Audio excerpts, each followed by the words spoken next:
Hello sir, नमस्ते sir. आज आपका मैकेडमिया प्लांट्स डिस्कस कर रहे हैं। इसमें 200 प्लांट्स है, आप देख लीजिए। एक एक बैग में आपका 25 करके डाला है और सभी 5 फीट का प्लांट्स है। और कितना हेल्थी प्लांट्स डाला है आपका। 3 वैरायटी है, तीनों वैरायटी सभी टैग लगा के भेजा है। वैरायटी अलग अलग करके बैग में डाला है। तो देखिए आपको कि कितना अच्छा पैकिंग किया है सर।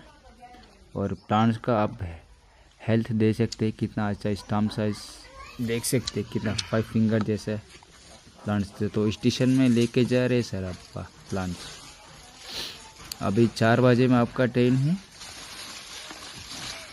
तो आपको मैं बाकी डिटेल्स भेज दूंगा स्टेशन में जाने के बाद। देख लीजिए आप।